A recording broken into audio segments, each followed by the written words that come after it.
In the top stories, 22% VAT to be imposed on cell use. Some children have been beaten so badly they had to miss school.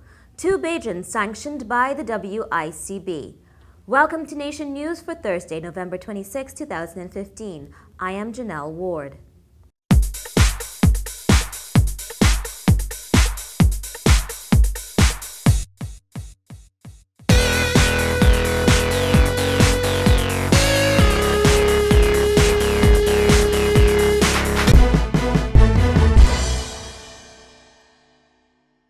The cost of cell phone use in Barbados is about to get higher. Instead of the 3 cents excise tax posed in the last budget, government is set to impose 22% value-added tax on voice data and text usage. The VAT on regular goods and services is 17.5%. The tax should go into effect on December 1st. Some high-profile child abuse cases have rocked Barbados this year, and officials have been telling tomorrow's parents there are other ways to discipline children. Attorney General Adriel Brathwaite told a youthful audience at the Crime Awareness Month primary school rally, contrary to popular saying, beatings do cause lots of damage. We are trying our best to persuade modern parents that there are other ways of persuading children to comply. In many ways, that's why it is important for us to have this discussion with yourselves, because you will be the parents of tomorrow, and we therefore need to get you now to change that cycle. In other words, there are many of us of my generation who believes that we were flogged, and you hear it said that it hasn't done us any harm, that in fact that we are better off today with the men and women that we are. People say that. But what you don't see are the number of men and women who are scarred and scarred considerably because they either did not make the connection between the nature of the punishment that they received or have continued in silence even as adults. Children's advocate Faith Marshall Harris said she had seen the signs of some children who had been forced to miss school as a result. That, as far as I'm concerned, is taking corporal punishment to an extreme where it's actual abuse. And I can stand here and give you hundreds of stories like that where it's not just a mere spanking, it is a literal abuse of the child. And persons have come to my office with the pictures, children who have to be taken to the doctor after such punishment. That should not be in a modern Barbados, and I feel very strongly about it.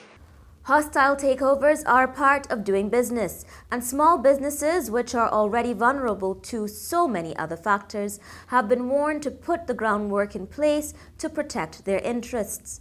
The warning came from businessman Royal Branker Thursday as he addressed members of the Small Business Association. Very careful planning will have to be involved in order for small businesses to survive.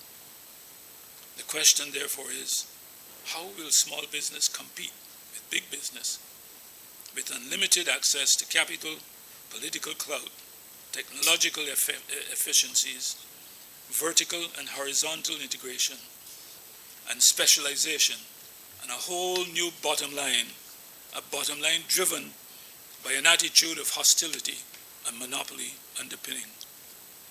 How are we going to do it? We need to talk about it. It's a whole new area of concern, and we need to talk, find solutions to protect ourselves. In addition to starting the discussion, Branker also called for the establishment of a fund to stimulate small business, which is administered by the central bank. Millions of dollars have been mobilized to fight pandemics like HIV/AIDS and Ebola, but violence against women, which has also been characterized as a pandemic, has not received the support. So says principal of the Open Campus, Dr. Luz Longsworth, who was speaking at a rally to mark the International Day for the Elimination of Violence Against Women and Girls. She encouraged them to break the silence. This sometimes silent killer as the victims shy away from naming and shaming persons who many times they love and cherish, but who have become their torturers and sadly many times their executioners. Ladies and gentlemen, this is not a private family matter.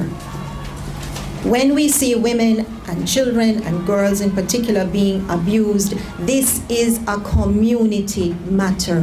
We are a community. Let us remember what Martin Luther King Jr. told us about social justice.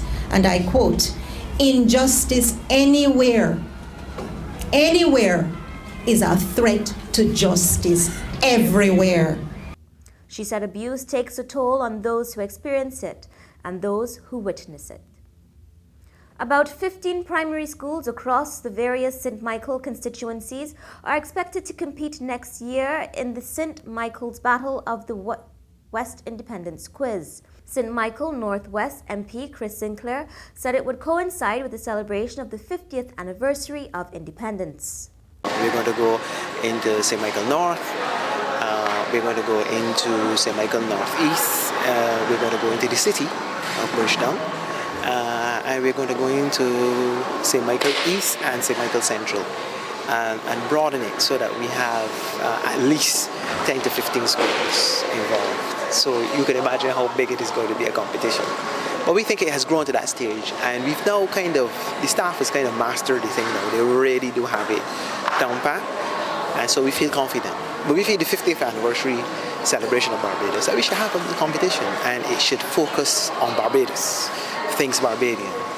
In addition to the usual academic areas, categories of spelling and grammar, we think we should focus on Barbadian things. So impart that knowledge about Barbadian life, values, tradition to our students. Westbury Primary edged Deacons to take this year's competition, which was held at St. Leonard's Boys' School on Tuesday. The team earned $1,500 as well as other prizes. Eagle Hall Primary were third and Rock Christian fourth. In sport, Barbados Pride manager Wendell Coppin and player Jonathan Carter were both fined a percentage of their match fee for breaching the WICB Code of Conduct in the last round of regional four-day matches. Coppin was reported for comments made in the media questioning the umpire's decision in the match against Guyana's Jaguars. He was fined 65% of his match fee. Carter was fined 15% of his fee after he slammed his bat into the water cooler and dressing room door following his dismissal in the second innings of the same match. Barbados lost, beaten in Guyana for the first time in 31 years.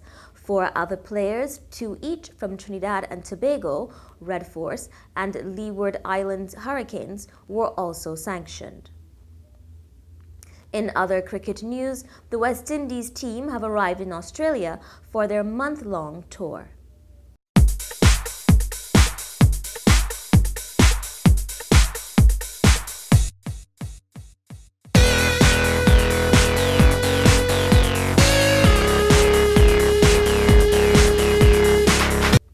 And finally, some people love not only the taste but the smell of bacon. Just in time for the holidays, you can carry the scent with you all the time in your underwear. Yes, your underwear. According to the makers, JD's, the underwear get their bacon scent because the smell is embedded in the ink. It is not affected by washing and can last for up to a year. It is just another option in the range of bacon-scented products offered by J&D, including pillowcases, bacon salt, bacon-flavored microwave popcorn, bacon croutons, and baconaise, a bacon-flavored spread which can be used by vegetarians. And that's the Nation News for Thursday. For more Nation News, log on to thenationnews.com or follow us on YouTube, Facebook, and Twitter. Remember to pick up your Weekend Nation on Friday or subscribe to our e-newspaper. Thank you so much for joining us and have a happy independence.